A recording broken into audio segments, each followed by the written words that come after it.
বল কেমন হয়েছে? ভালো হয়েছে। এটা অনেকদিন ধরে খাবো ভাবছিলাম, বাট হয়নি। তো এক্সাম আজকে শেষ হলো, এসেছি। খুব ভালো হয়েছে এটা। টুম্বা বল কেমন হয়েছে? খুব ভালো হয়েছে, খেতে কেমন? এত ভালো, সত্যি ভালো, দোকানের মতো মনে হচ্ছে। হ্যাঁ, বাবান মুখে দে। আরে আমি তো খেয়েছি। আমি আরো এনে দিচ্ছি, খা।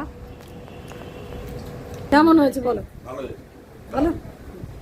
আজকে মেয়ের একটা বন্ধু আসবে, তো তাদের জন্য রান্না হচ্ছে চিকেন চাপ, চিকেন পাকোড়া, আর হবে গোল্ডেন প্রন, মানে স্ন্যাক্সে হবে গোল্ডেন প্রন আর চিকেন পাকোড়া। এটা আর একটা চিংড়ি, এটা দিয়ে জানি না কি হবে এখনো অবধি। আর এটা জানি না কাটা পোনা না কাতলা, এটা হবে।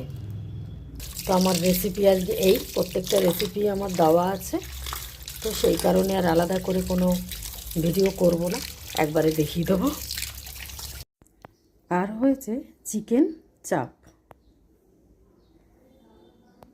তো এখানে ভাজা হবে চিকেন পাকোড়া, তার জন্য তেল দিয়ে নিলাম। আর এদিকে চিংড়ি মাছ দুটো ভাজা হবে। এই চিংড়ি মাছ আমি ম্যারিনেট করে রেখেছিলাম, এবার ভাজবো। তো এটা আমার শুকনো ময়দা, কর্নফ্লাওয়ার, গোলমরিচ টরিচ সব কিছু দিয়ে। ভিডিওটা আমার ছাড়া হয়নি বোধহয় এখন অবধি। এই আমি ব্যাটার বানিয়ে পুরো রেডি করেই রেখেছিলাম, কারণ ওরা সন্ধ্যাবেলা আসবে, সেই কারণে। এভাবে সব একটা একটা করে চুবিয়ে নেব, তেলে ছেড়ে দেবো।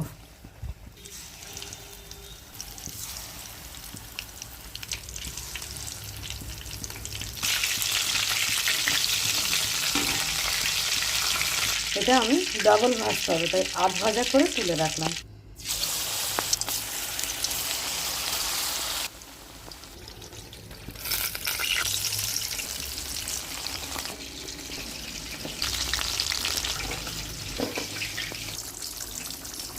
তো এবার খেতে দেবো ওদের।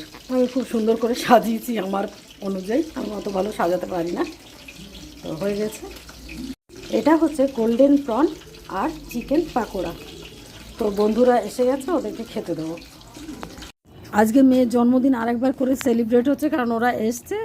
তো দেখাচ্ছি কী কী এনেছে। এটা হেয়ার ড্রায়ার এনেছে, কফি মগ এনেছে, স্ট্রেটনার এনেছে, কেক এনেছে যেটা কাটা হবে।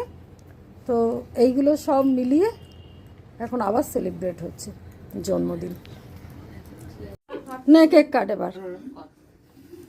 Happy birthday to you, happy birthday to you, কেন happy birthday, happy birthday, happy birthday to you. হয়ে গেছে। আরে না শোন, এই যে আরেকটা খাও। আমি কেক খাই না, জিজ্ঞাসা করো। আমরা কেক খাই না, আমরা কেক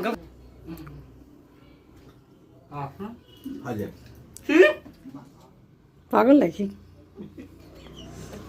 তো হয়ে গেছে কেক কাটা, খাওয়া দাওয়া হয়ে গেছে। এবার কেকটা ভালো করে কাট, নিজেরা খা। এত কেক খাবে, কেক খাবে।